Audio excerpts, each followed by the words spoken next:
Sokrat Vata, që akuzohet për vrasjen me dashje kryer në bashkëpunim të turistit portugez Luis Mendes në Ksamil, ka shprehur pengesë para gjykatës së Sarandës, e cila vendosi ta lërë në burg në një seancë maraton të premten e 21 gushtit. 29 vjeçari ka thonë para tokave të zeza edhe versionin e tij mbi ngjarjen.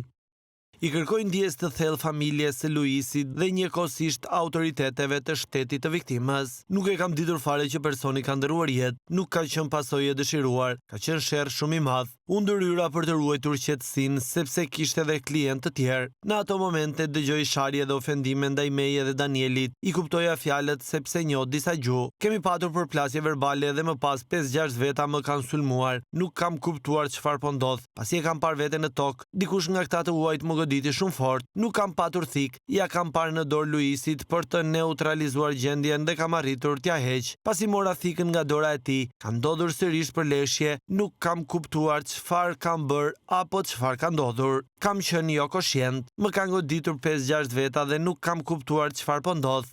Dëshmitarët në gjyq thanë se Vata kishte shenja mavjosje, enjtje dhe gërvishje të dyshuar me mjet prerës në trup, teksa vetë 29 vjeçari pretendoi se ka pësuar lëndime serioze me mjet prerës dhe grushta. Ndërkohë turqi që e shoqëronin me makinë Vatën pas krimit pretenduan se nuk kishin ndjeni mbi ngjarjen. Madje dëshmia Nuh Mahmutoglu, i cili u mbrojt në gjykatë nga avokatja Gjoj Nela, përjashton nga përgjegjësia shoferin e mjetit në bagazhin e të cilit u gjet autori, duke thënë se nuk kishte asnjë dieni që 29 vjeçari ishte në mjet, si dhe tregon arsyen pse mori për ta transportuar drejt Tiranës dhe si përfundoi në bagazh.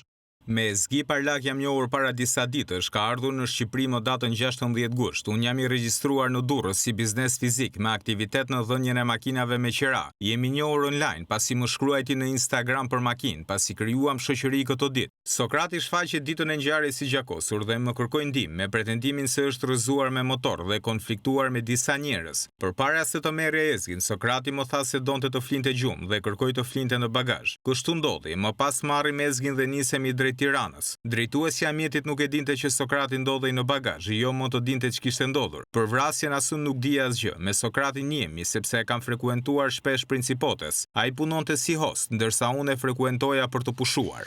Në fakt, makina drejtohej nga shtetësja turke Ezgi Parlak, por mësohet se Mahmutoglu, pasi ka futur në bagazh Sokratin, ka shkuar pranë apartamentit të shtetases turke, i ka zbritur valizhen duke ja vendosur mbi trup Sokrat Vatës që ndodhej në bagazh dhe i ka thënë shoqërueses së tij që ta merrte mjetin në drejtim pasi ndjehej i lodhur. Në seancën me dyert të mbyllura, shumica e kamarierëve dhe bodyguardëve, mes tyre punonjës të policisë, pretenduan se nuk kanë kuptuar çfarë po ndodhte dhe se kanë ndërhyrë për të ndarë, pasi edhe nga radhët e shtetasve të huaj kishte prej tyre që u angazhuan në akte dhune. Kur kemi dalë jashtë, kemi parë njerëz dhe ambulancën e policisë. Nuk kemi kuptuar çfarë kishte ndodhur. Disa shtetas të huaj i kemi parë që i jepnin ndihmën e shpejtë, tha një prej anëtarëve të stafit para tokave të zeza. Madje ata pretenduan se kanë njoftuar vetë policinë dhe ambulancën duke paraqitur edhe prova që pretenduan se mbështesin thënjet e tyre, teksa në gjykatë u shfaqen edhe disa pamje filmike të momentit të ngjarjes. Pas 10 orësh seancë, gjyqtari Shkëlzen Licaj ka vendosur caktimin e masës së arrest në burg për autorin e vrasjes Sokrat Vata, alias Sokrat Lipan, dhe çiftin turk Ezgi Parlak e Nuh Mahmutoglu.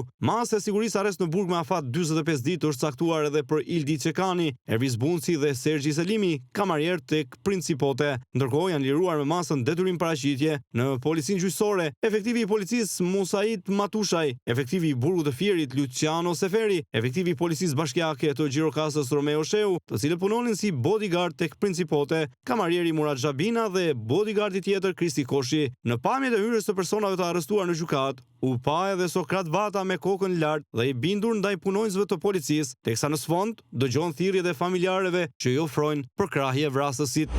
Sokrat! Na ton shpirt! Abi! Në kërkim për këtë ngjarje për moskallëzim krimi ndodhet edhe pronari i Principotes Bekim Bulica dhe shoku i autorit Daniel Gjana, që akuzohet gjithashtu për vrasje me paramendime kryer në bashkëpunim, ku pavarësisht operacioneve për kapjen e tyre, ende nuk janë arritur të vendosen në pranga.